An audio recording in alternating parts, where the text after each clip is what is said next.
I know you love earning travel rewards and cash back, and that's why you're going to love Rakuten. With Rakuten, you can earn cash back on everything you need to book your dream trip, hotels, flights, rental cars, experiences, and more, while still booking through your favorite travel sites. And don't worry, cash back can be earned on top of earning the credit card points and the hotel and airline loyalty points that matter most to you, depending on how you make your booking. Plus, with Rakuten, you can also earn cash back on groceries and other purchases like electronics, pet supplies, and more. And the best part, you can join today for free and start earning cash back on top of your travel rewards. Go to Rakuten.com or get the app. That's Rakuten, Rakuten. Rakuten, the most rewarding way to shop. This episode is brought to you by TaxAct. Don't do your taxes alone. Join TaxAct's National Admin Night. Admin nights are social gatherings for getting through your to-do list. So get ready for a night of fun, finding deductions, and filing taxes with TaxAct, where you can file your federal and state return for just $49 through April 8. Let's get together and get them over with. Visit taxact.com/admin-night for details. This episode is brought to you by Fandango. People say fans are too distracted these days, but the truth is, when a great movie hits the screen, you show up, you stay glued, invested, part of the story. And without fans like you, there'd be no cinema magic, no shared moments. So head to Fandango.com to get tickets, stream, or rent or buy top movies and series. Fandango loves fans. Why do we do things the way we do them? Why don't we do them a different way? And I think that's a very both hopefully self-reflective skill that's useful, but also it's a good one for society, I think, because it forces you to ask questions about maybe we could imagine doing things differently. A big part of policy is imagination. It's, can we imagine a future that's different than the one that we have? And then how do we figure out how to build that future? That is Ganesh Sitaraman, who is today's guest. He is a doctor of law from Harvard and currently professor of law at Vanderbilt University Law School, a policy expert who teaches and writes about constitutional law, the regulatory state, economic policy, democracy, and foreign affairs. What is he doing on this show? You might be wondering. Well, as a traveler, you're more likely than not to be someone who's going to spend some serious time on airplanes and in airports, and you're probably doing that already, and you may have noticed some things need to change. Ganesh has written a book called Why Flying is Miserable and How to Fix It. He's on a mission to improve the airline industry for travelers. And in this book, he lays out a plan for how leaders could choose to fix flying in order to serve more people more efficiently with fewer federal bailouts and headaches. He breaks it all down in this episode. Among other things, we discuss the phase of the industry we are in and where it's going, why the current system's overall higher prices, offering less routes due to less competition, is no longer working, the surprising role airports play in the airline system, who it hurts and why the industry in its present state is bad for geographic equality and economic growth, and of course, what we need to do to change and how to fix it. Much more on top of that coming in this fascinating episode. And we're going to get into it right now. So buckle up, strap in. Thanks for being here, and welcome to the Zero to Travel podcast, my friend.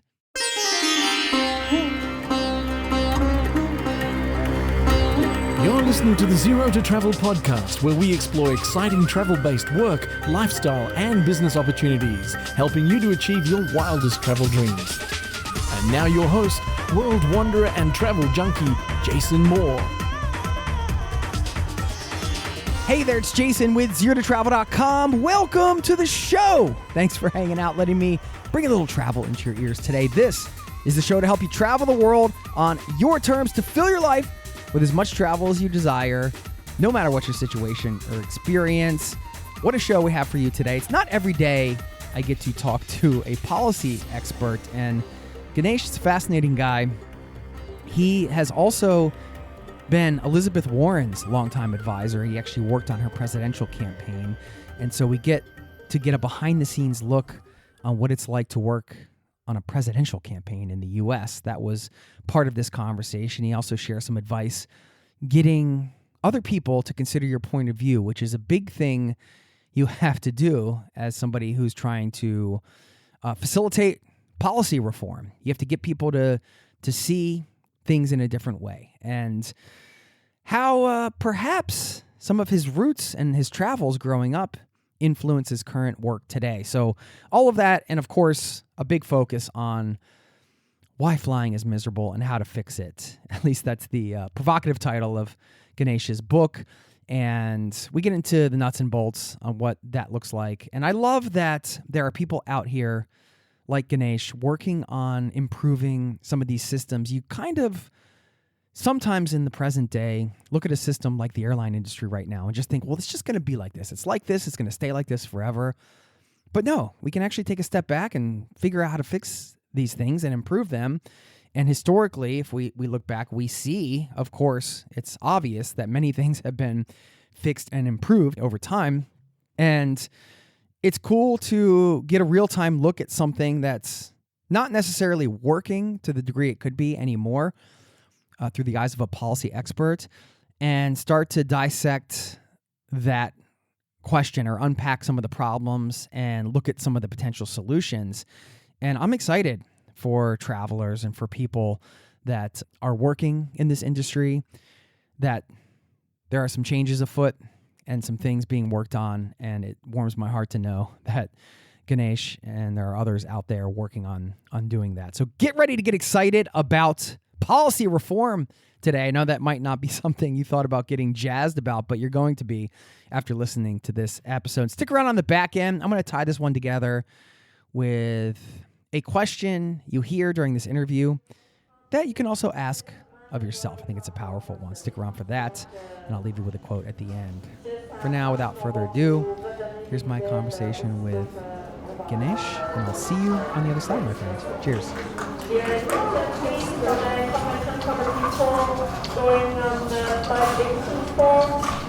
This flight is not really canceled now. Just wait 30 minutes and we gonna have some more news to give to you in 30 minutes. So just wait and we'll let you know what's going to happen.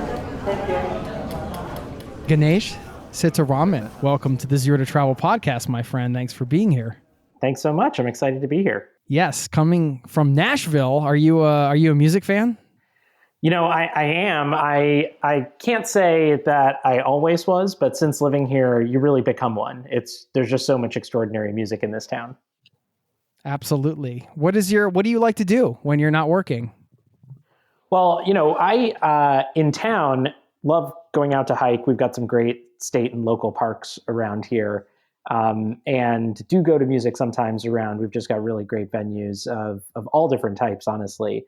I'm a huge TV fan, so I watch a ridiculous amount of television, kind of unreasonable for somebody who is also probably, writes a lot of books, but that's one of my favorite things to do. And then, you know, I love traveling, and, you know, part of the reason, great to talk with you today. I'm excited about this, your new book, of course, Why Flying is Miserable and How to Fix It. There's a lot to unpack here, man. Yeah, I wanted to ask you first about just growing up. I've gotten to speak with a lot of people on the show who have been the child of immigrant parents who have gone to another country to, I'm going to say, quote unquote, get a better life or whatever. I'm not sure what your case was, but I've talked to people in those situations, and they have expressed the fact that it can be difficult living in between two cultures, and some of those values and ideas might be different when you're, you know, coming from another country and then you're moving to a new country. And yeah, I'm just wondering about that upbringing for you. Was that something you experienced, or what was your childhood experience with that?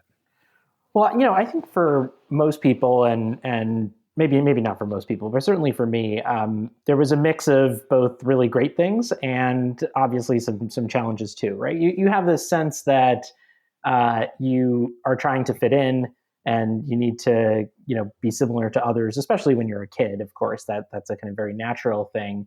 But at the same time, there's something really special about having access to this kind of different world of experience and understanding, and even little things like food and culture, where you may be exposed to different things than others around you. And I think that, at least for me, helped instill a kind of curiosity in the world and a recognition that there's lots of different ways to do things and lots of different kinds of people with different approaches. And when you can see outside of one approach, it really lets you creatively engage with a lot of other things that you might not have thought about before or wanted to. Can you expand a bit on that last point? I'm just curious if you have a personal example. I grew up largely in Minnesota and Georgia, in areas that, I wouldn't say were probably the most diverse in the country, in terms of lots of different people of different backgrounds in the 80s and 90s. And having a sense that, there was something, that there were lots of different approaches, different cultures out there, I think, at least for me, allowed me to ask questions about, well, why do we do things the way we do on both sides? And that, I think, really, as a kind of a life skill, is something that you're constantly kind of wondering, well, why do we do things the way we do them? Why don't we do them a different way? And I think that's a very both hopefully self-reflective skill that's useful, but also it's a good one for society, I think, because it forces you to ask questions about maybe we could imagine doing things differently. Yeah, I mean, that's essentially what you do in policy. From a meta viewpoint, you're looking at how we do things and what type of systemic political changes can we make to make a new version of that thing. Yeah, exactly. I mean, I think a big part of policy is imagination. It's, can we imagine a future that's different than the one that we have? And then how do we figure out how to build that future?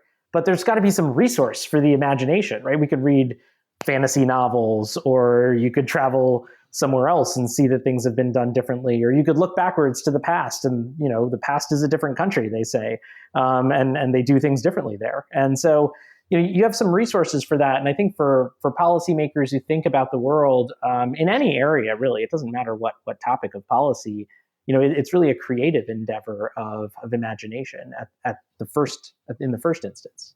Have you connected those dots back with what you described as some of the creative insights you described during your childhood and what you do now? I don't know if I've so squarely linked those two before this conversation specifically, but I think I've always understood in part that, having exposure to lots of different things was part of what helps me think creatively in politics, is just reading widely, traveling widely, thinking broadly about lots of different ways to solve problems, and seeing them from different perspectives is, I think, a really key feature. And I think in part that probably came from upbringing. Do you have siblings? I have a younger sister. Do you guys live near each other? Not quite. She's a doctor. She lives in Chicago, so we're not too far. Cool. Why did you spend your time writing a book-long policy argument to reform the airline industry? Why does this matter to you personally? Well, I, like a lot of people, I'm a flyer. I fly a lot, I travel a lot. So it's a thing that I experience all the time, and have a lot of engagement with. And, I think if anyone out there who flies, you probably discuss flying. You discuss your delays and your cancellations and whether you got upgraded. You're kind of in it together at the airport, right? Like, you look around and you can make eye contact with your fellow passengers. Like, no matter how varying your views are, you might just have a moment where you're like, yeah, we're in this together. Yeah, you have this kind of there's a shared sense of, endeavor together in these things, especially in the moments of misery, when you're delayed by 6 hours or canceled, and you've got to get rebooked through a different city or something. There's like a real camaraderie that builds in those moments.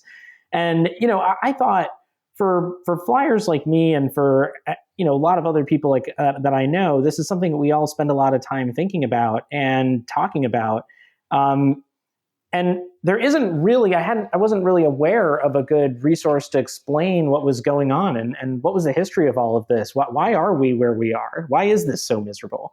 And then in particular, the book started kind of oddly. I was doing research for a law school textbook. I'm a law professor, and so I was doing research for a textbook on a whole body of law that for many generations covered transportation and energy, banking, telecommunications, areas that are sort of core infrastructure or public utility-like sectors. And they had a special set of rules that governed them.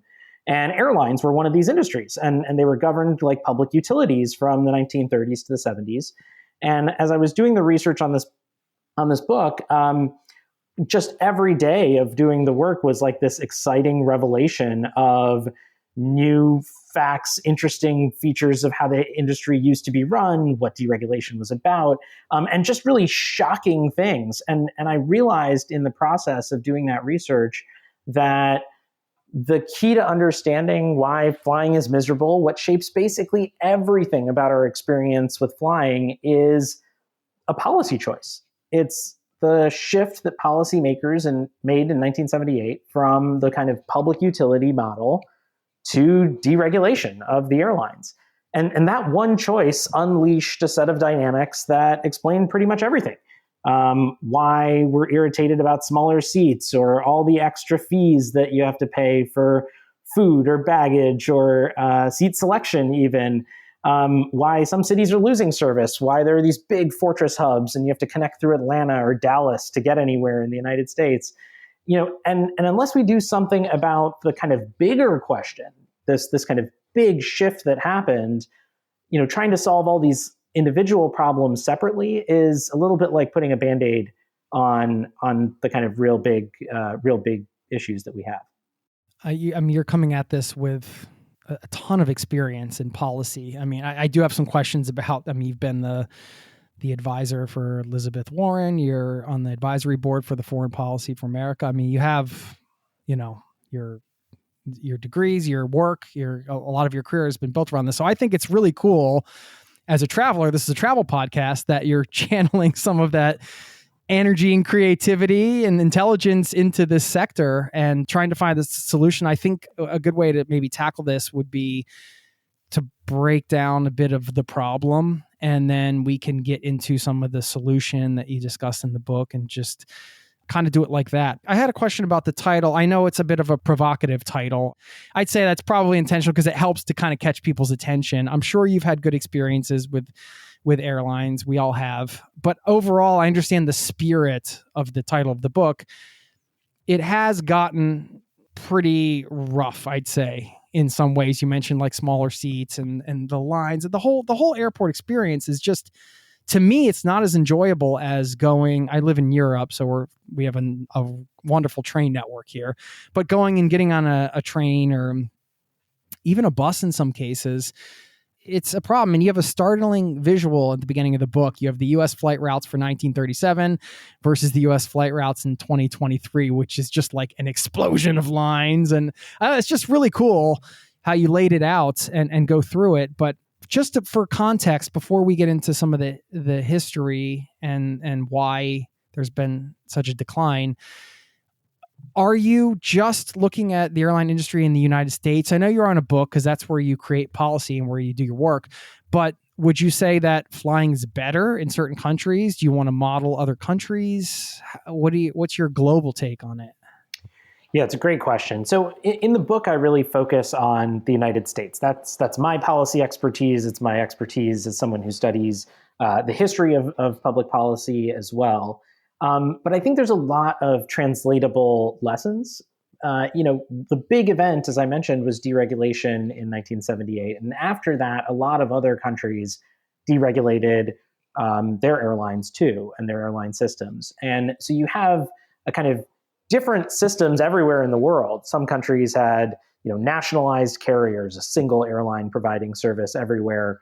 Others have a highly competitive system.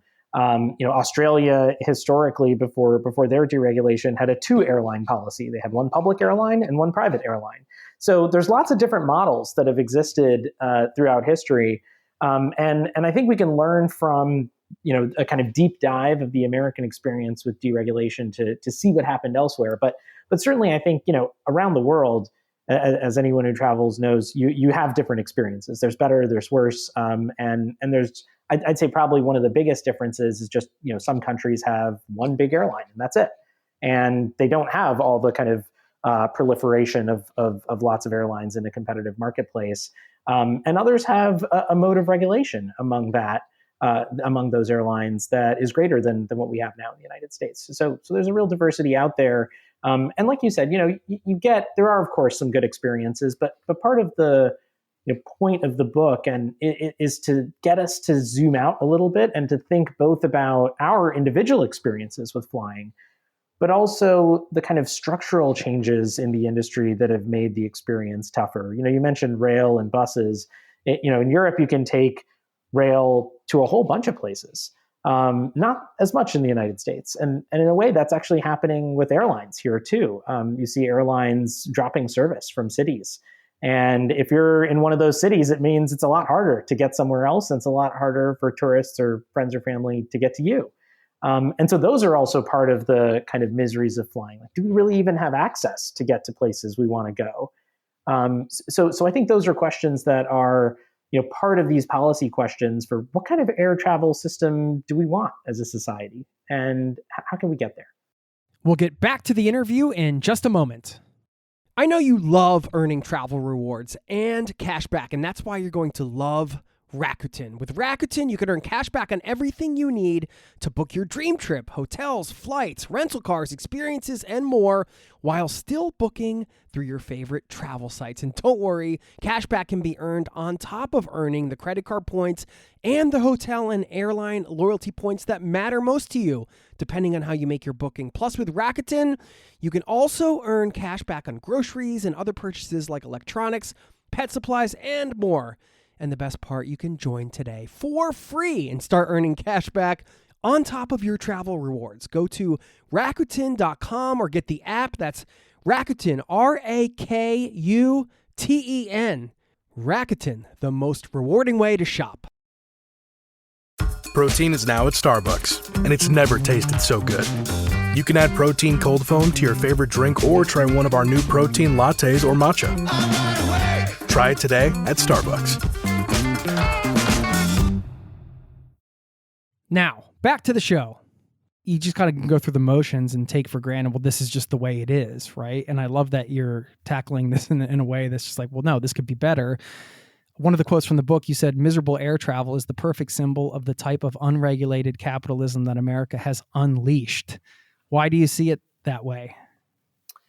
So we make choices as a country. And the key point of the book is that the problems we have in the airline industry are a function of policy choices. And in a democracy, we get to make those choices. We make them through our elected representatives, but we pick people and they represent the will of the people. And sure, there's a lot of problems with all democratic systems and so on, but it's a pretty good system.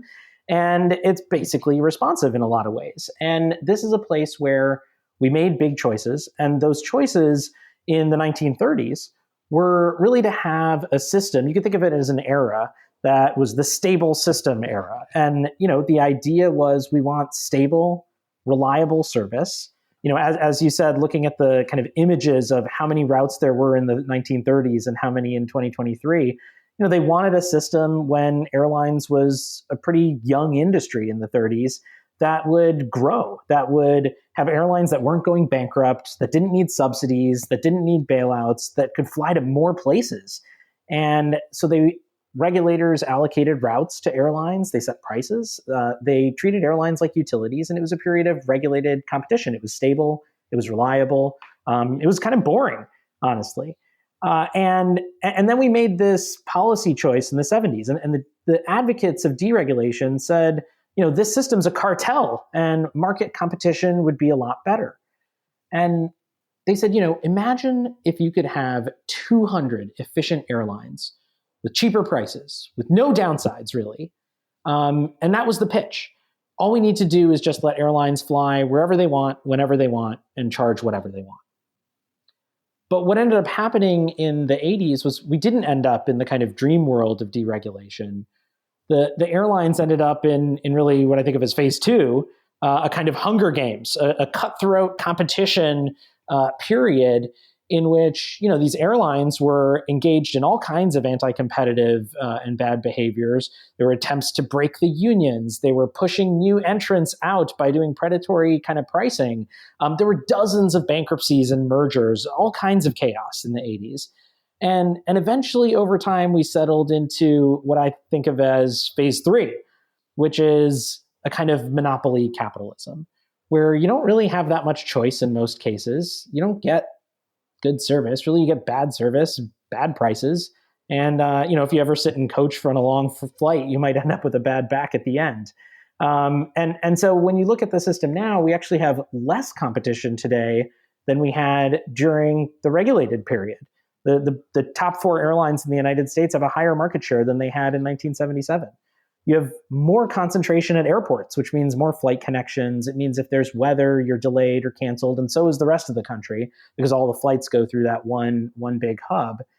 And we have all these daily miseries where if you're an airline and you're trying to increase your revenues and cut your costs, you're going to have smaller seats and you're going to charge more for fees and you're going to make things a little more complicated along the way. And so deregulation unleashed this system of market competition. But actually, it didn't work. We didn't end up with 200 airlines. We didn't end up with a system that's terrific in every possible way. We ended up with a bunch of bad things too. And I think that's where what we need to think about is how do we put in some guardrails? How do we have a structure that accomplishes a lot more of the values that I think a lot of people who travel would like to have, and that as a society would be great for us? Yeah, we're going to get into some of the solutions there. I had a couple more questions about the problem here. Kind of, I think you mentioned being in phase 3 here. Maybe it's phase 3.1 because of the pandemic. It's not like we don't love bringing up the pandemic here. Everyone wants to put it behind them, but you can't not talk about it when it comes to the travel industry because, well, I mean, I'll read a quote from the book. He said, with the pandemic in the rearview mirror, the verdict is in. American air travel is getting worse. We now have fewer flights to fewer places with less competition and higher prices and with overworked pilots, flight attendants, and employees. Is still seeing the effects of this here in Norway. I fly SAS a lot back to the States. And I guess the word on the street, although this has not been researched by me, but it's just that, they let a lot of people go during the pandemic and then they weren't really able to hire them back, or they chose not to, maybe a combination of that. And therefore now it's higher prices, less routes, and it's at the time of this recording, it doesn't seem to be going in the right direction. Just one real world example, but can you talk about the impact of the pandemic on the airline industry and the phase after that we're in now? Yeah, one of the really interesting things about the pandemic experience is in a way how predictable it was. There were actually people during the deregulatory period who said, what's going to happen in deregulation if you just have markets is there's going to be a big crisis at some point and you're going to have a lot less demand. Airlines are going to have to put ground planes. They're going to fire people. They're going to, furlough people. And then when you try to restart again, you're going to have a real problem because you're not going to have the staff. You're not going to have the planes. You're not going to have the trained people with the right kind of skill set to be able to run a whole airline system when demand pops back up again. And that's exactly what happened. We had these highly profitable airlines in the United States, at least making tons of money, hand over fist. One airline executive even said that he thought they would never lose money again, that they were always going to be profitable before the pandemic. And then once travel grounds to a halt, we go through this period where there's a real crisis, and there's a worry that if the airlines start, laying people off and everything to avoid going into bankruptcy, it's going to be a devastating crisis for the workers, for example, who would lose their jobs, and that was a huge problem. So we had this big support program for airlines called the Payroll Support Program, which allowed them to keep their workers and create some continuity and sustainability. But, there was it wasn't in the law. I mean, it sort of violates the spirit of the law, even though maybe not the text of it. But the airlines, gave voluntary retirement offers to folks, which meant that when, again, we were ready to fly, there were actually too few people that we needed in the industry who were highly trained and able to do that. And so you end up with all these shortages of workers, which means you have more delays, more cancellations, fewer flights. Fewer flights also means higher prices. And so we went through this period that we're still kind of working our way out of now. And what I think it lays bare really is, if this is a kind of basic infrastructure for our societies, like we need it for business travel and tourism, which, is really the lifeline for tons of communities are really tourist dependent, need air travel. Do we want a system that's so unreliable that when there's a crisis like this, we can't bounce back or can't bounce back quickly enough? And to me, that's one of the big lessons of air travel in the pandemic is we actually need to design a system that's more resilient so that when we have crises like this, and same thing, after 9/11, another example where air travel really, really went down quite significantly immediately, and for a sustained period of time afterwards. These things are going to happen where we're going to have these crises. How do we have a system that can weather those so that we still have good service afterwards? Yeah. You have the chapter on Airlines Unleashed. You made the comparison, which I thought was a good one, to the Wall Street banks that are quote unquote too big to fail. I think that's what really pisses people off, to get right to the point, is to hear something like that where one executive saying, I don't think we'll ever lose money again, making all these profits. And then something happens and now all of a sudden there has to be government intervention to keep, society running in that way. And that's a problem. And I think that's the core thing. If they're too important to fail, then we should actually think about how to govern them as an industry that's important. And, that's basically what utility regulation was about. These are kind of highly important public services. And so we need to treat them differently than, a company that makes coffee mugs or office chairs where, there would be lots of companies in that sector, and you could start a new one pretty easily if it goes under. That's not really true if your electric utility stops working. Like, that's a real crisis. You can't just start a new electric utility, and you can't just really start a new airline network that goes to 100 cities. That's a tough thing. You have said in the book, ignoring the critical role of airports play was one of the biggest errors of airline deregulation. And this is all stemming from the Airlines Deregulation Act of 1978, sort of the period you described. I don't really know what the role that airports play. I'm not sure if people listening do. I would love to hear you educate us a bit on that. Yeah, when you travel, you have to go through an airport, right? So you can't actually take a flight anywhere you want. They got to have somewhere to land. They have to have somewhere to take off. You get off at a gate. And one of the challenges with that is that airports then are a little bit of a bottleneck for the industry. It makes it hard to have real competition anywhere and everywhere because you need airports, and they actually have to all be coordinated. And when we talk about air traffic controllers, you don't want airplanes crashing into each other in the air. And so you have to coordinate, where's everyone flying, how high are they flying, who's taking off when, who's landing when. And we sometimes have these near misses, which are really scary. But there was a time when airlines did crash in the air, run into each other because we didn't have a good safety and air traffic control system. And so we've made a lot of improvements in that. And you need this concentration. You need airports, and you need them to all be coordinated to address problems like that. What's happened, though, is we've moved from a period where we had a lot of airports that had a fair amount of airlines going to them, which was called a point-to-point system, where you'd fly nonstop from one city to another, kind of direct flight, to a hub and spoke system, where you connect through these giant airports like Atlanta or Dallas or Detroit or Charlotte, and then you can go to somewhere else. But in those hubs, lots of cities connect into that one place. And for an airline, this is very efficient. It means they don't have to run as many flights directly point to point to every different city. They can just run every city to Atlanta and then out to every other city. And if you're in a small city, this is actually pretty good too, because you might not get service to 100 cities with nonstop flights. You might get, but getting to Atlanta, you have access to 1,000 cities all at once. And so there's some benefits to this, but it also has some big downsides. One of the things that we've found in the research is that when you have concentration of an airline at a hub, and what they call this is a fortress hub, when there's a big airline that has that's super dominant in one city, you actually get higher prices. And the reason is there's no competition. So there's nothing to discipline them if you're flying to or from that city from raising the prices, because you might have 70% or more of the flights going in and out of that airport.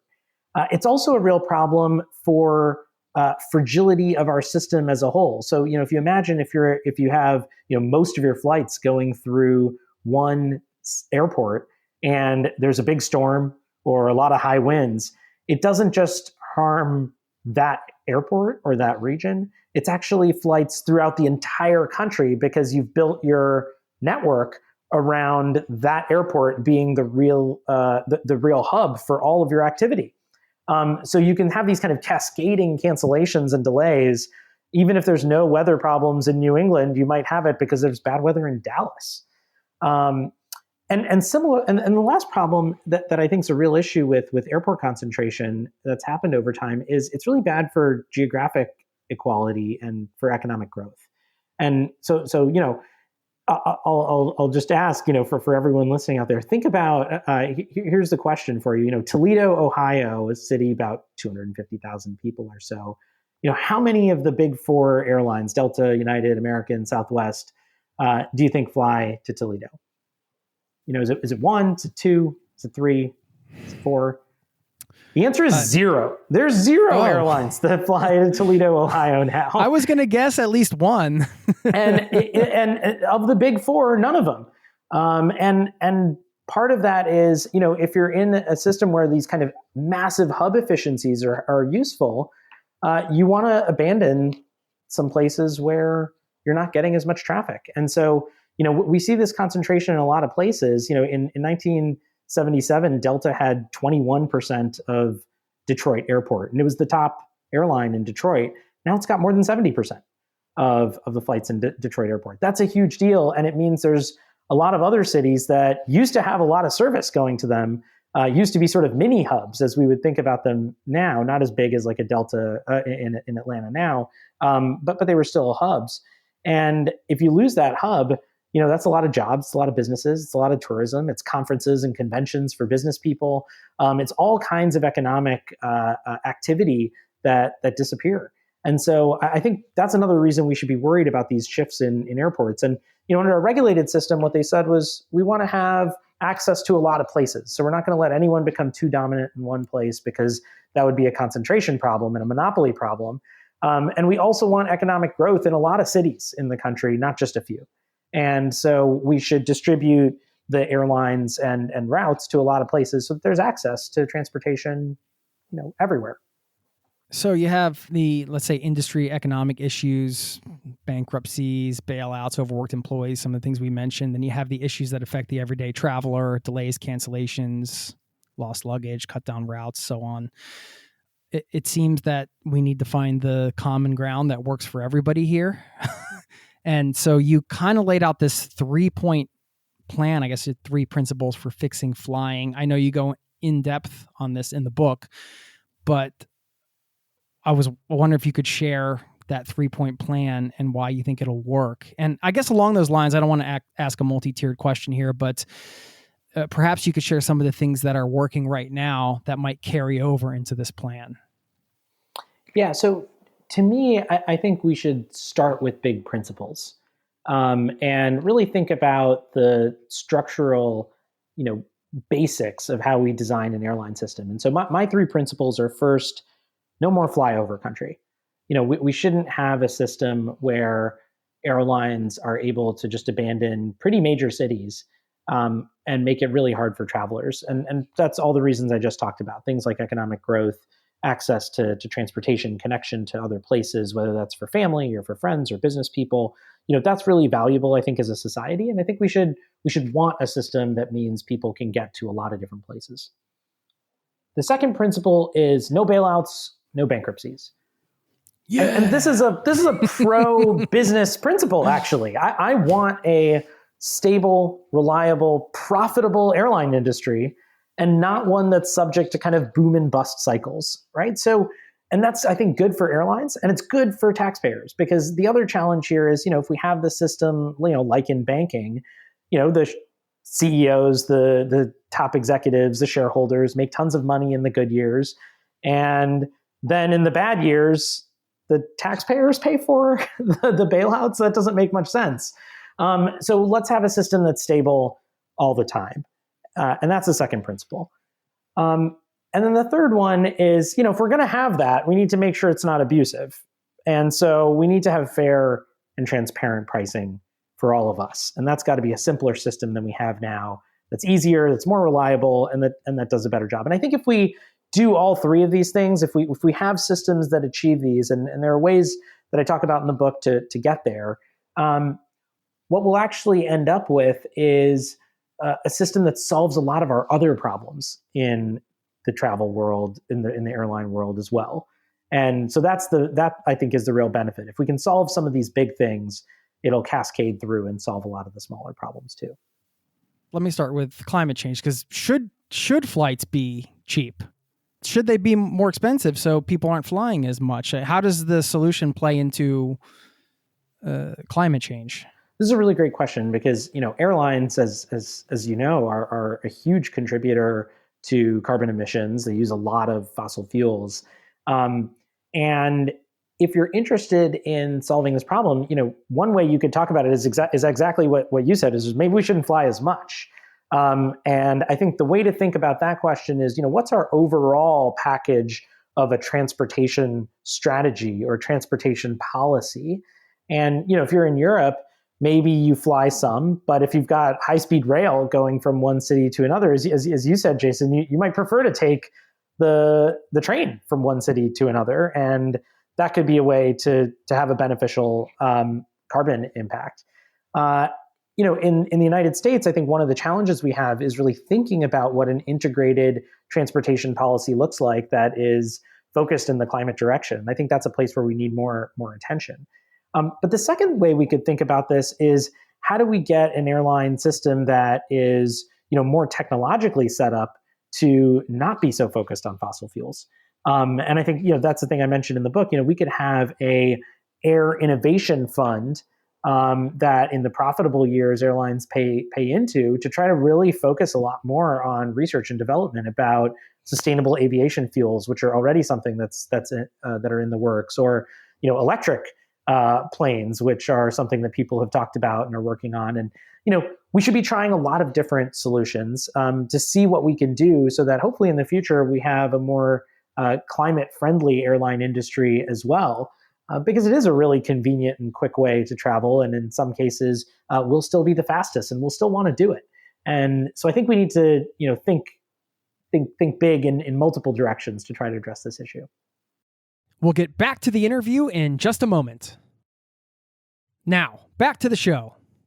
It's interesting when you were talking, it reminded me of a policy that I read about. I think it was in France. It was about a year ago or so. I don't know if this is still enacted, but they had actually banned flights under a certain period of time. Like if the flight was like an hour or less, again, don't quote me because I don't have the research in front of me, but they actually eliminated those flights for climate reasons, because they figured, well, okay, if it's within X amount of hours for a train, and a train can take you there, then we're not going to allow flights to fly in order to, help with climate change.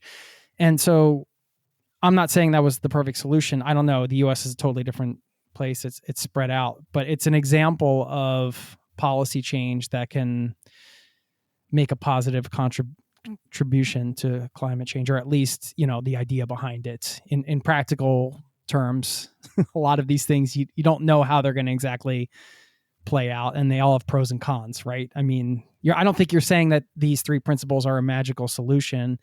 I think you're saying this is a starting point for reform. Yeah, I think there's no magical solutions in policy. Every set of policies have trade-offs. So, as you said, there's always pros, there's always cons. And the question is, which balance of pros and cons do we want? And can we have a few more pros and a few fewer cons? And if we can do that, that's terrific. And so, my hope is that these policies are ones that will move us in a direction that'll be a step better. And we'll really learn from the positives and negatives of our history of trying to deal with these problems. You recently authored a study, an anti-monopoly approach to governing artificial intelligence. So you've done a deep dive on AI.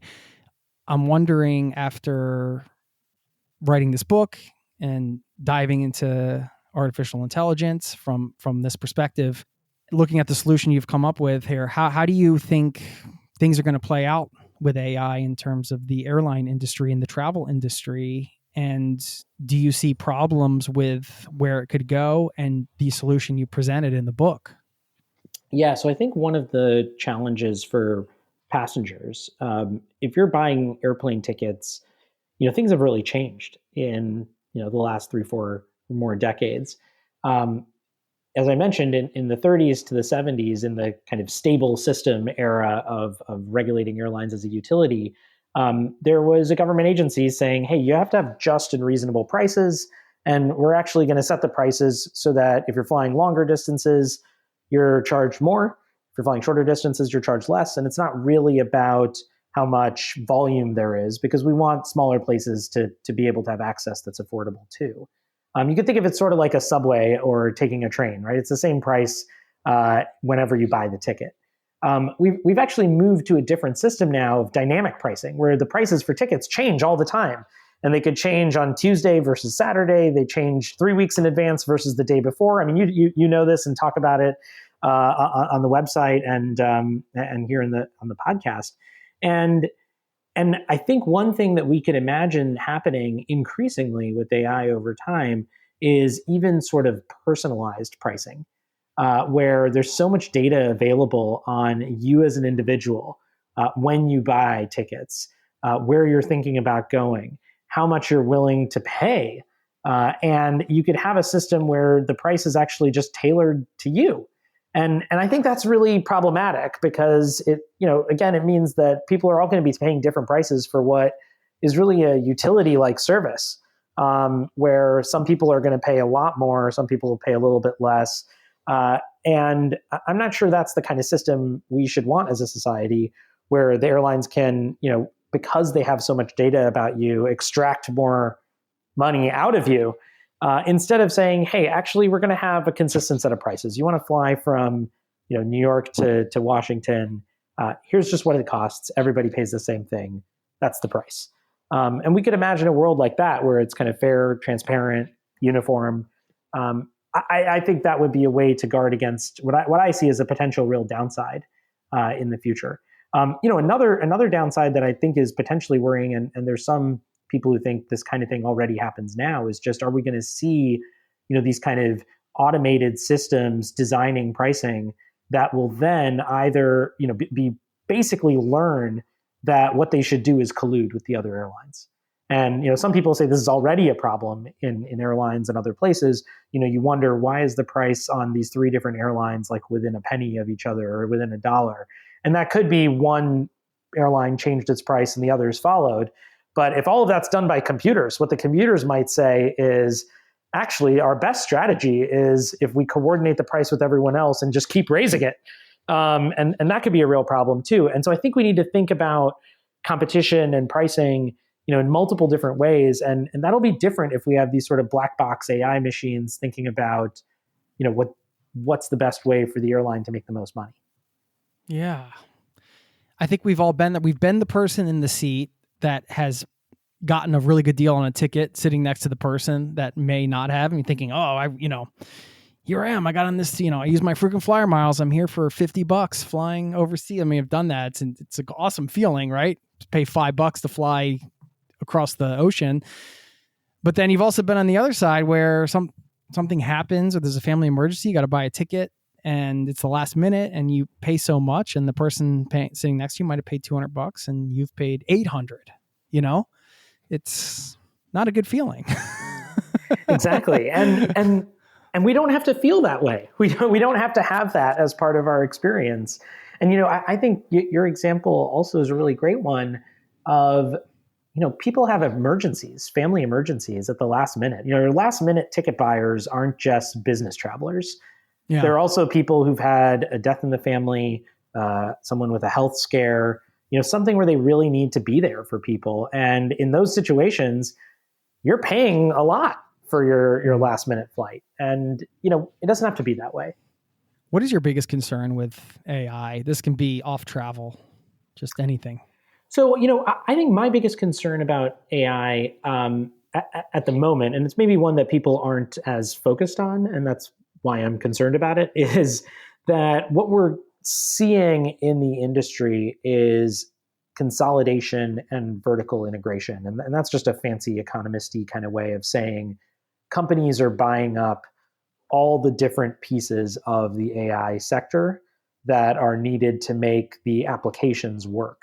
So if you're thinking about an AI application, like if you've gone on ChatGPT, that works because there's a model which is run by OpenAI. That's the model company. And you can't run a model without operating in the cloud because you need a ton of computing power to make the model work, to do all the calculations, to do the automation that you're doing and seeing in the AI. And so there's a cloud company underneath that. And there's three big cloud companies. It's Google, it's Microsoft, and it's Amazon. And all of those companies are also either working on their own foundation models or partnering with firms and investing in them. And they're also doing their own applications. And so I think what worries me is what we might end up with is a kind of system that honestly is not that different from airlines or from a lot of other sectors that we see, where you've got just a couple of big companies, everything is run through them. You don't really have much choice. You can't really switch. And we're stuck with the things that they come up with. And part of the worry there is that could become abusive. It's that, we might get less innovation. And innovation can be bad, but it can also be good, right? You could imagine having, medical AI programs that help diagnose diseases. But if all the data is private and all owned by one company, they don't really have an incentive to do that much innovation, and they can charge higher prices. And that would be a real problem and a real downside for society. And so I think we need to think about the concentration that is likely to come in this space, just because it's like airlines in a way, or like the electric utility. You can't really start your own cloud computing company and compete with Amazon because it's just too expensive to do that. It's a really, really high cost endeavor. And so that means, similarly with the foundation models, it's really expensive to train one of these things. So I don't think in the future we're going to see 10,000 foundation models. I think we're going to see a relatively small number, and there'll be a lot of innovation in other parts of the industry. But the real concentration in those places worries me. Do you have to look around closely when you go into some of these settings and the political settings? I mean, are there some people that are like, I'm not sure. I imagine some of these CEOs, some of these bigger companies, you're not making any friends over there. Yeah, I suspect that's probably right. But I think that's probably right on some level. But my view about this is, you got to start with the research and the evidence. And I do my best in all the work that I do to try to read through it, to be skeptical but fair, and try to figure out what's really going on. And as I think of it, that I don't have a stake in this. I'm not running one of these companies or something. So to me, it's what's the best way we could do this for society. And of course, everyone's going to have slightly different goals, right? You might care a little less about making sure small cities have air service than I do, or maybe you care a little bit more, and that'll of course change your policy view on it. But I think if we try to have a conversation about what our values are and what the different options are, that's where we should start. And that's what I try to do. And if the policy says we should go one way, I try to let that be led by the evidence as much as possible. I love it. I know on the Foreign Policy for America website, it describes your work at the nexus of ideas, politics, and public policy, which is all of the things. It's the trifecta you need to make real change, right? It's just excites me to know that you're out there looking at these big picture problems and trying to solve them with policy. And I mean, you've been a longtime advisor to Senator Elizabeth Warren. She ran for president of the USA in 2020. And I was just wondering, what is it like behind the scenes of a presidential campaign? I've never talked to anybody who's been that close to a presidential campaign. I don't know how freely you can speak. I mean, it's just the Zero to Travel podcast here. So, feel free to share it all. give out all the scoops, right? And all the scoops right now, all the secrets. Well, what was that time in your life like for you? And what was that experience like? Yeah, I'll say it is, it's really like nothing else, and that I've ever done before. And I'd worked on her Senate campaign some years earlier, and so I'd had some campaign experience. But presidential is just totally different in the scale, in the speed, in the excitement. I would say, probably the most surprising things about a campaign are first that, in a very short period of time, presidential campaign in the United States will go, let's call it at most about 2 years, right? It starts after the midterm elections 2 years before and runs into the kind of presidential election year. So in that case, I think the earliest declaring folks were declaring end of 2018, beginning of 2019, and the election was in November of 2020. So you've got 18 months to 2 years. And in that time, you're going to create a startup organization, hire hundreds and hundreds of people, spend millions and millions of dollars, build an apparatus in multiple states with dozens of people working for you and thousands of volunteers, and then the whole thing's going to get shut down. And it's very rare that you have something like that as a kind of organizational matter. And so, there's all this new influx of people and talent. And so organizationally, I think that's really interesting. As a kind of policy person, what's exciting about a presidential campaign in the United States is, when you have these open primaries, it's really a moment for there to be real conversation about what the future should look like. And in the 2019-20 time period, I think that was a real part of the presidential primary, was lots of people putting out their ideas of the kind of imagination that we started talking about, which is how would we want to see the world work and what are our plans for how we get there, and having a discussion about that. And I think that's a really creative place for a policy interested person, because it's a time to say, here's some stuff that we're not doing yet. Have a lot of people focus on it, think about it, engage with it, and really build the momentum so that if you win, or even if you don't win, those ideas are in the world and can actually move forward and get implemented. And then I'll just give you the last thing, which is, and this is maybe the most, I think to me, the most emotionally compelling thing about a campaign is if you're out there, and this is true of, city council race or a Senate campaign or a presidential campaign. I think when you meet people and just hear people's stories, and one thing about campaigns is you don't hear 2 or 3 stories, you hear hundreds of stories about what people are dealing with in their daily lives, what their hopes are and dreams and worries and anxieties. And I think you get a real kind of emotional connection and feel empathy, sympathy for so many people and the things that they're facing. And, to me, that's really at the heart of what propels me to do work in policy and in politics is, helping people. And I think in a campaign, if you're out talking to folks, you really see that in a way that makes it real, that you don't when you're diving into the history of airline regulation in the 1940s. That can sometimes feel pretty disconnected, but the campaign work, at least for me, really helps motivate some of that because of the connection to people. Is there a story that you heard that just sticks with you, that comes up for you personally often in your thoughts? Or one that comes up for me from it's actually from the Senate campaign a long time earlier, but we were out somewhere and met a person who had come out to see to a campaign event, and car was in the shop or had broken down, and walked like 2 miles to get there, and the weather wasn't great, but just so much wanted to be part of the campaign because saw this as the way that we were going to make change in the country.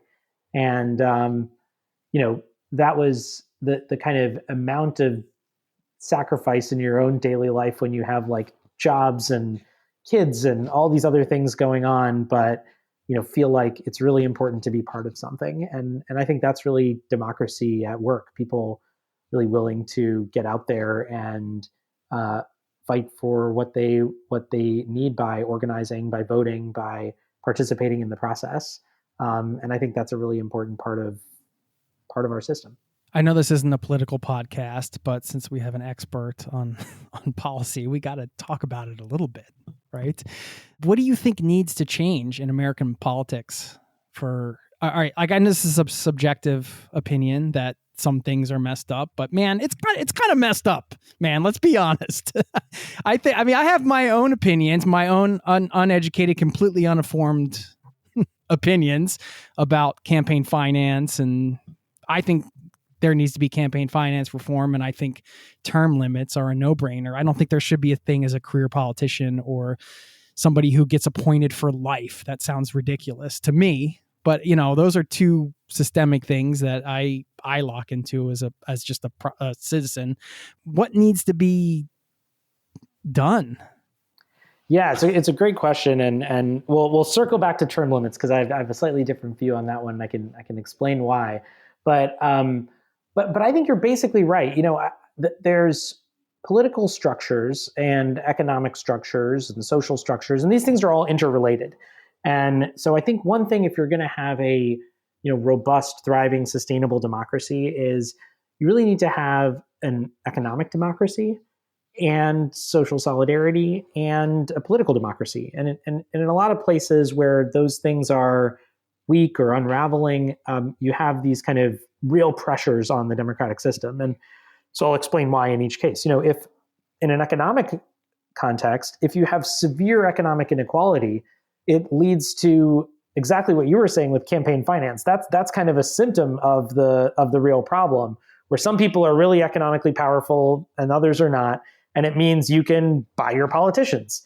But it's not just campaign finance in the elections. It means you can hire a dozen lobbyists to go to Congress and help navigate the process and get the bill to say what you want. Well, I don't know any ordinary person who has a lobbyist. Like, you don't have one for yourself, but if you're a big company, if you're a super, wealthy person, you could actually do that. And that's a different thing than everyone else. And so who's getting represented are the people who have the lobbyists, not just, and that's about wealth and it's about inequality and who has power. And so in economic democracy, that means things like robust antitrust rules and regulation and how we think about taxes and lots of other things to kind of build a strong middle class. That's part of the story of having a successful democracy. We need to have some amount of social solidarity, that we're all in this project together. And that's a harder thing to think about. It's kind of cultural and changes over time. And then the third is, as you said, we need to have rules that are actually responsive to the people. And in a lot of places, we don't fully have that either, because a lot of the systems we have aren't meant to be representative exactly. So you've got, some of these are constitutional in the United States. You've got 2 senators from a very low population state like Wyoming and 2 senators from California, a really high population state. And so they have equal power in the Senate, these 2 states, but they don't represent people in the same way. We have a House of Representatives that's 435 people, but hasn't gotten bigger as the country's population has gotten bigger. And so the districts get bigger in size, which means people are a little bit more removed from their constituents. There are dozens of rules like this that we could talk about. And I think we could have a system that's more responsive to the public that would change some of these rules.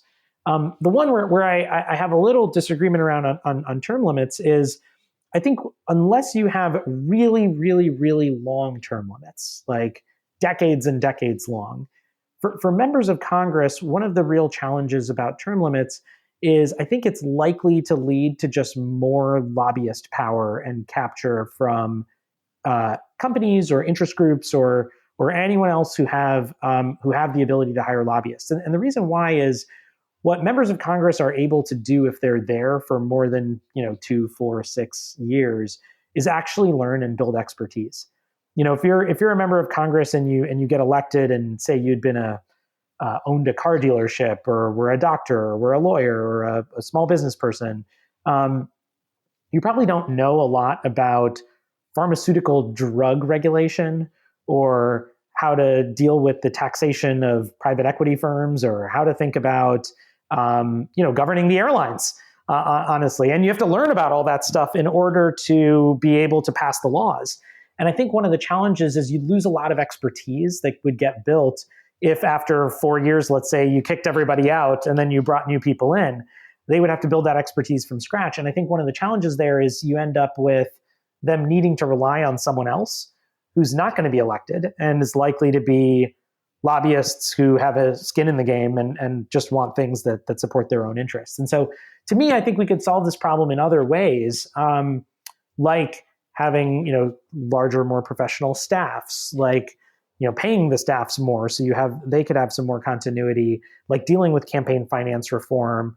All of those things I think would help address some of the problems. But, I worry a little bit with short-term limits. Yeah. I mean, that makes sense. That is the downside, is that not having the time to build, or one of the downsides, to build the expertise, but also that expertise can be utilized in a negative way, right? Like you can become an expert at manipulating the system or, leveraging certain relationships because you're going to get what you want, or maybe becoming an expert at how to compromise in the wrong ways, I mean, that's right. Yeah. You see a lot of people who've been around for a long time and, maybe aren't as innovative in their thinking or aren't willing to consider new ideas. Like you said, compromise in the wrong ways. And that's a place though where, having more competition in our election system could help, where you've got more candidates, more competitive primaries or general elections, gerrymandering as like a way that, basically people can draw these rigged districts where they know they're going to win and they're never going to face competition. And you'll see these things that are sort of look like a snake going across the entire state from one place to another. And we could change those things too. And that would help address some of the other things as well in the process. So to me, I think we can imagine a whole package of things that would, make it easier to have a more responsive system. And the last thing I'll say about this is, we should also just make it easier to be a democracy. And, it could be easy to vote instead of hard to vote. And that would be great. We should make that easier for everyone, and we can do that in a way that's safe and secure at the same time. But you want a process where you don't have to wait in long lines, where things move smoothly. And I think that's a good thing just for society to have this be like a really great experience to actually exercise your democratic rights and vote.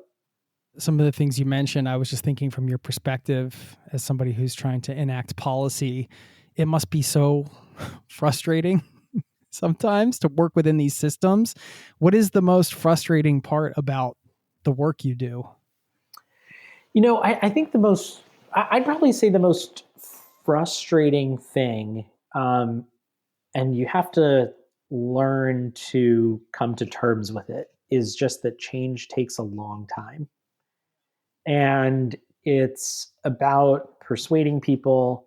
And if you have a new idea, especially, some of the things I talk about in the book, for example, are just new ideas for how we could think about this. And, that's a multi-year process to get a new idea even on the table as something people think about, let alone the place where it becomes the kind of conventional wisdom where everyone says, oh yeah, of course we should do that. And then when there's, enough of a crisis or a political will or something, that there's a moment where people are ready to pass the thing and get it through. And so, to me, that might be the hardest part, is sort of coming to terms with the fact that, we all want change immediately. Like we're all in a kind of get what we want. Like you can ask Amazon to deliver your thing right away. You can get delivery of your food right now. And we're in a society where we want things to happen immediately. But actually, political change doesn't happen that way. It takes a long time usually for things to make their way through. And that to me is the toughest thing. But it's true about how it works. But for something like climate change, we don't have a long time. Well, I think in a lot of the places, climate's a good example. We don't have a long time, and that's what makes it hard. And I think, part of what I think about some of the time is how do you shrink the time between coming up with the ideas and getting things implemented. And there's a lot of ways to do that. One of the biggest is getting people involved and getting them pushing in the right direction. And, so for me, if you think about airlines, if you think about, climate, I'm writing this book and here talking with you, and I'm going to talk to everyone I can about this, in part because I think the more people we have who have an understanding that, hey, this is a problem, who care about it, and who are willing to call their congressman and say, hey, I think you should do something about this. And here's this book, like you should read it and think about it. That's good. That creates more momentum. It creates more pressure, it creates more awareness. And ultimately that's how things change, is you have to, shrink the distance between, one person having an idea to lots of people knowing there's a problem, lots of people thinking about solutions, lots of people pushing for them, and then lots of people in government recognizing that they have to do something and being able to look at what the solutions on the table are. You mentioned having to persuade somebody, or you could say have them at least open up to your viewpoints. How do you do that? What are some, we can get some practical advice here. I think everybody is in the position at some point in their life, whether it's, persuading somebody to give them a job or to at least consider certain parts of whatever it is they're pitching, for lack of a better term. That's not the right term, but you know what I'm saying? They're presenting, or they have an idea and they need to get people on board in some way, shape, or form. What do you do? Do you have a methodology for that, or do you just? I don't, and I think like anyone else, I think of myself as like a lifelong learner, in this respect, and figure that I'm probably okay at some parts of this, and could be a lot better, and I'm always excited to get better at it. One thing though that I find helpful as a starting point is recognizing everyone's different and they have different things that drive them, and so if you can figure out, well, what does someone else care about? What's the thing they're interested in? And maybe there's a way that your thing connects up to something they care about. That's often a good way to at least have an entry point into having a conversation, finding something that someone else cares about in their own world. Similarly, what's something that you can connect over? I think a real personal connection between people is important, building trust. And that's something that we don't have as much of these days in politics, certainly as probably would be helpful for getting things done. But those are two ways that I think are things that we should be, working more on, and trying to see things from other people's perspective is the starting point for both. If you want to know what someone else cares about, you got to ask them, you got to talk with them, you got to understand. And if you're interested in really finding commonality, it's the same story. You've got to listen and understand where others are coming from. Something we've been talking about for a long time on the show here is remote work. Started with sort of digital nomad movement and working remotely and being able to do that, which is, I've been talking about that for over a decade now. But then, of course, with the pandemic, remote work as a movement exploded. Companies were forced to do it. And then they realized, some of them realized, hey, this is a pretty cool way of doing business. We don't have all this overhead. We can, do these meetings on Zoom or whatever. Others, not so much. They want everybody back in the office. Some are doing hybrid models. I'm just wondering, in the circles that you operate within, in these political circles and these, public policy and that sort of thing, do people see remote work as a thing, as a movement? And we can go back to the airline example, because you mentioned the smaller cities getting them connected.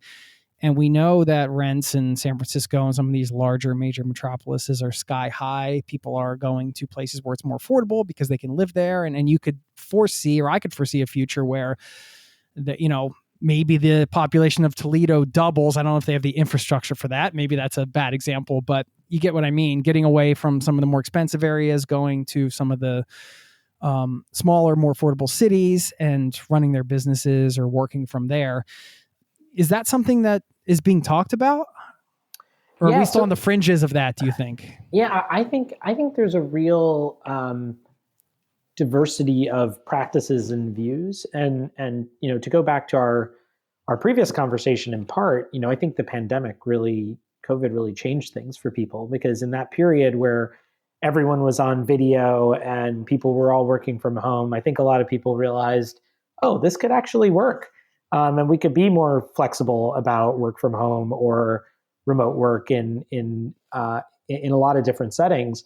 But I think people have also recognized that there's a little bit of there are some downsides to that. Personal connection is really important.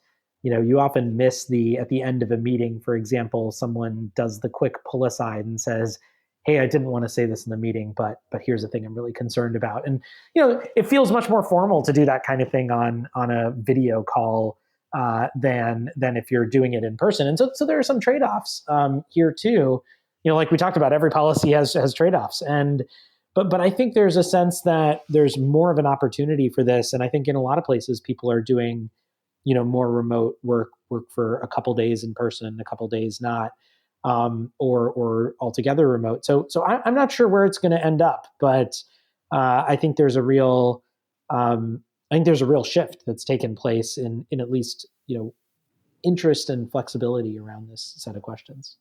What can an individual do? I mean, we'll mention the book again here, Why Flying is Miserable and How to Fix It. So if you want to dive deeper on this topic, I really enjoyed going through it and chatting with you about it today. I was just wondering, like as an individual traveler who might be listening to this, and it just seems like you can't make a difference, right? I mean, maybe this is broader than just this specific problem with airlines and the airline industry, but it's easy to feel like you can't make a difference. And you can remind people that each individual does make a difference. But what is the best way to make a difference as an individual in these realms of policy? And yeah, well, I would say the biggest thing you can do, and like I said, one of the most frustrating things about policy is it takes a long time, but it starts.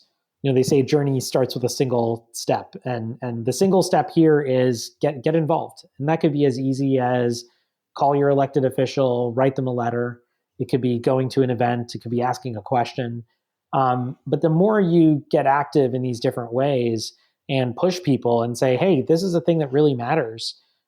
They notice. They notice when people are coming up to them saying, hey, how come you're not doing anything about this? Or here's a thing that happened to me a bunch of times, and I can't get any resolution. Why aren't you fixing this problem? And I think if you do that if you're irritated about airlines, get a copy of the book, read through it. It's a quick read. You can read it next time you're delayed for a couple hours. And then, if you like what's in there, or even if you don't, call your members of Congress, call other people in elected positions and tell them you really want action on this. And that's how it starts. And I think the more people who do that, the more likely we are to get change, because the people are actually in these jobs are actually much more responsive than we often think. And a lot does get done, even if it's not the really big picture stuff that makes all the front pages. Just this year, for example, they're going to do a reauthorization of all the big airline authorities.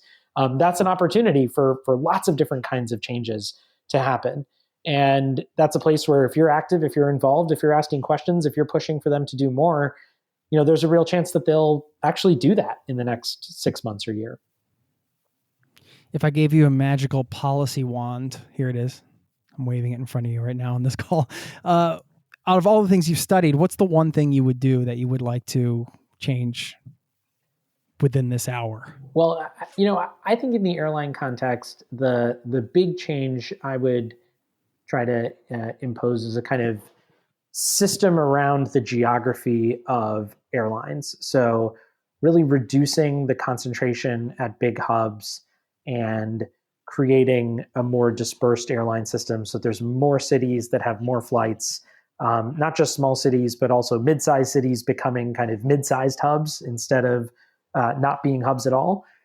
Because I think that would have a really big impact on convenience, on resilience, on stability, on competition, and on economic growth and vibrancy in a lot of places around the country. Is there a trip that had a big impact on you personally, on your life? Ooh, that's a good question. I've had a lot of favorite trips. One that was great for me was after working on one of these campaigns a long time ago. I actually went to Norway, to Bergen in Norway, and spent about a week there, and just had a really wonderful time there.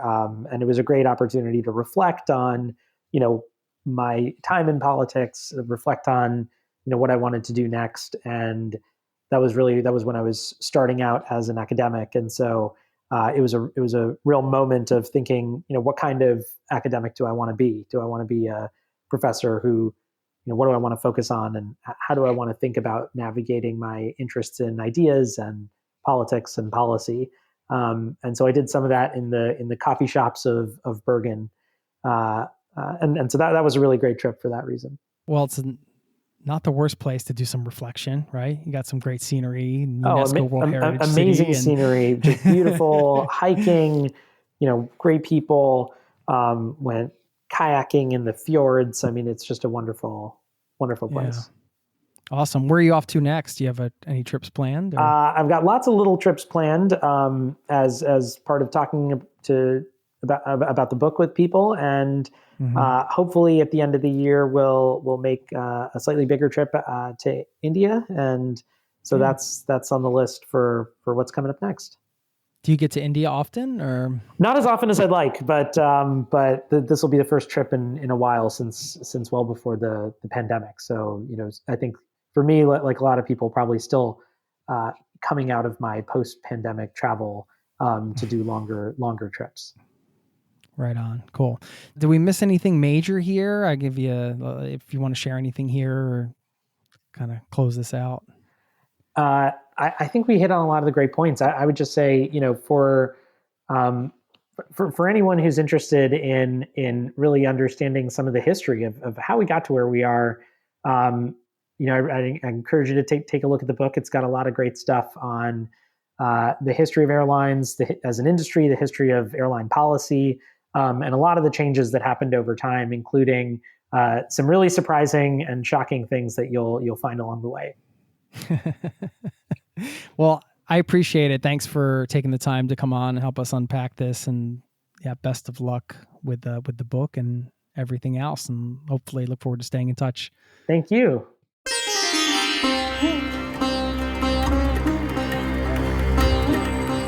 There you have it. Special thanks to Ganesh Sitaraman for stopping by the show. Of course, we'll link up to the book and everything mentioned here today. And I wanted to close this one out with where it started. I thought that when Ganesh mentioned at the top of the episode this question of, well, why do we do things the way we do them? Why don't we do them a different way? Just that simple question, which is really at the heart of any policy reform, right? You're looking at something big and you're saying, well, why are we doing this way? And what can we do differently? Why don't we do them differently? It just opens up a whole different line of thinking, right? You're already questioning something that you don't spend time perhaps questioning. And if we apply this question to our personal lives, as he mentioned at the top, I think that's powerful, right? It's not just powerful in the world of policy and looking at systems and how we can iterate and improve on them, but it's a powerful thing to ask of ourselves in our personal life. Why do we do things the way we do them? Why don't we do them a different way? Or you could even say, what would it look like if we did them a different way? I don't know. I'm pondering that coming out of this. Like, I think if I'm looking at myself as an individual, it's like, well, why am I doing, X, Y, or Z this way? Well, what would it look like if I did it differently? Why don't I do it differently? Maybe that opens up some new creative paths. Maybe it opens up some new paths in life. Who knows? I thought it was worth pointing out as we close this one out. I'm going to reach into the quote drawer in a minute to leave you with a random quote. First of all, I do want to remind you, if you haven't been to zerototravel.com/newsletter, you can sign up for the weekly newsletter over there. It's free, and you can join the community off the podcast. Got some maybe trip plans in the works, some different things going on. You're not going to hear about it unless you're on the newsletter list. So go ahead and sign up if you haven't done so already. I want to thank you and everybody else who has taken the time, anytime at all, to listen to this show. Very much appreciated. I'll leave you with this quote I just pulled out of the drawer. This one's very appropriate for this episode. It's from Ming Dao Deng, who said, quote, "Every day passes whether you participate or not." There you have it. We can get out and participate today. Thanks for listening, and I'll see you next time. Peace and love to you and yours. Cheers. This podcast has been brought to you by zerototravel.com. ideas and advice to make your travel dreams a reality.